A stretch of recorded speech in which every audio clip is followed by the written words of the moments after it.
Thank you. Thank you very much. Thank you. Today, I am going to tell you a story on the knowledge of Brahma. It seems to me that the knowledge of Brahma is the source of eternal joy and happiness. Let's start. The world is passing through a very difficult situation.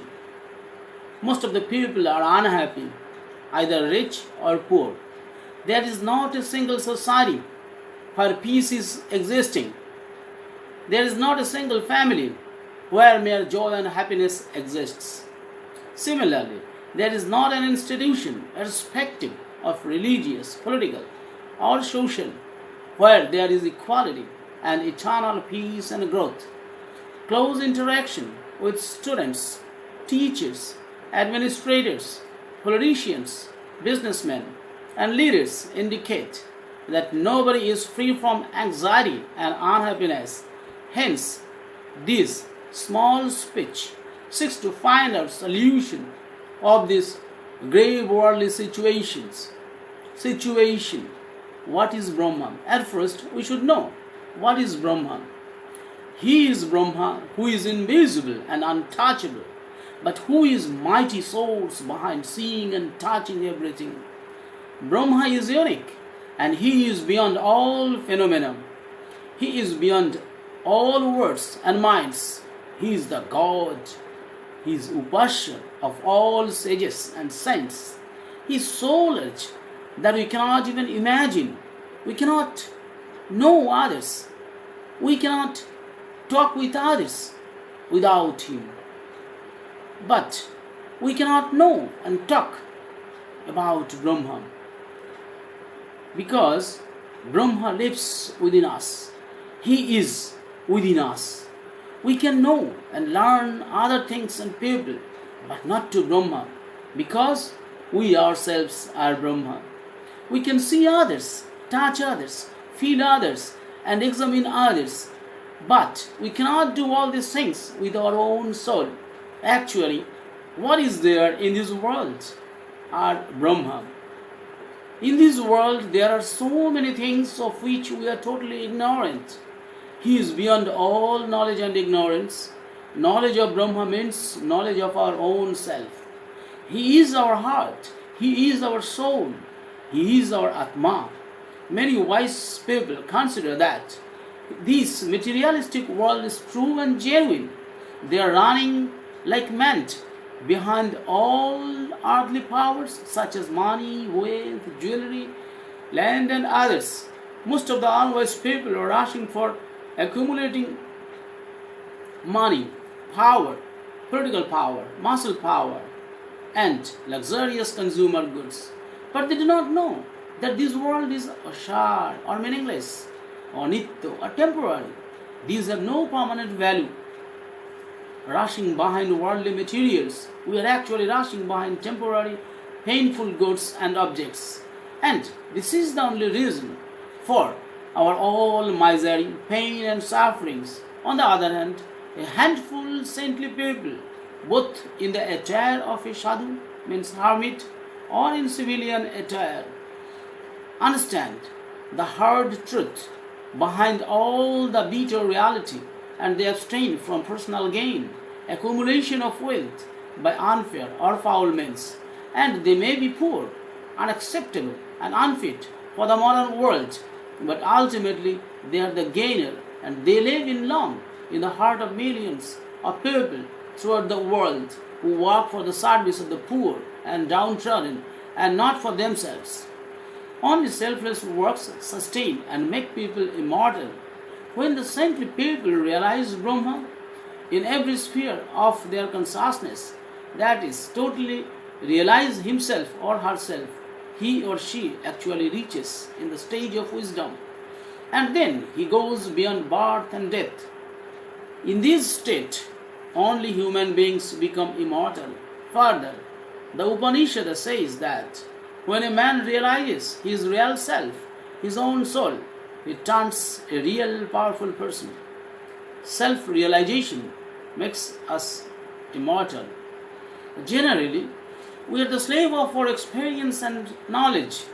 When we acquire or achieve good experience, we become happy. On the other hand, if we have a bad experience, we become sorrowful. This is the general tendency of majority of human beings in the world. Reason behind it is we feel oneness with our sensual experience. But in reality, this kind of sensual experience has no relation with ourself. Actually, what will remain the same as is our beings. When we realize this truth, when our inner knowledge becomes strong, we also become powerful holistically. When we strongly feel and are convinced that both Jivatma and Paramatma are the same, we become prudent and wise. And this knowledge is self-realization. Paramatma has no birth and hence he has no death. He is immortal. Therefore, we too turn immortal when we acquire this self-realization.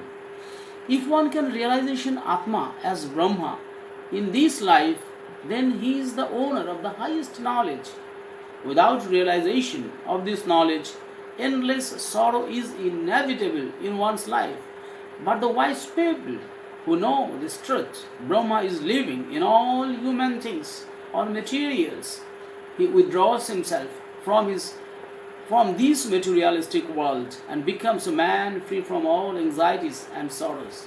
He is called a wise person who is Bhuteshu, that is, who sees that and feels his own soul in every man, woman and animal. In a word, all living animals and all objects. When a person sees everyone and everything within himself, that is, when one feels oneness with all living beings and things, he cannot but love and respect them all. Then nobody is others or poor or others. Classification of people. This is very interesting. Generally, there are two kinds of people in this world. First category of people consider the meaning of life as deep and hence they want to seek knowledge. They want to know what is truth, what is the nature of human being and where from have they come. These kind of people practice self-restraint, think of God, involve in meditation and want to acquire different good qualities and attributes. On the other hand, there are a section of people who consider life is short and it is nothing but full of enjoyment. They want to involve in consumption, earn money and wealth in fair or foul means, seek political and sexual pleasure, and engrossed in luxurious life.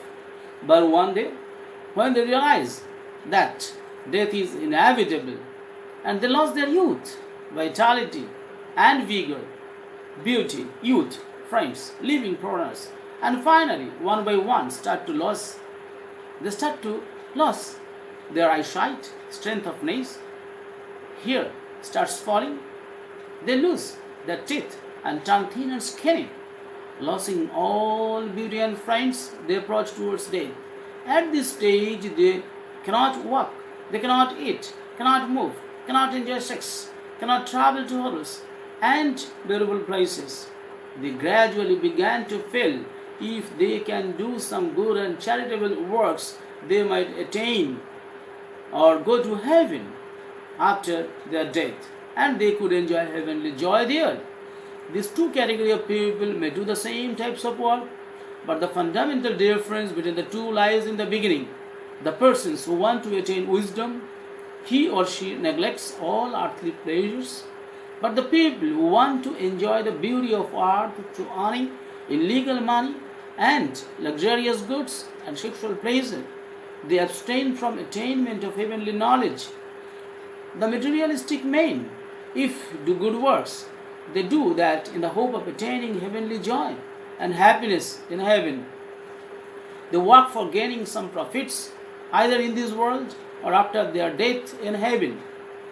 But the persons who want to attain self-realization cannot be distracted by any worldly objects and pleasure.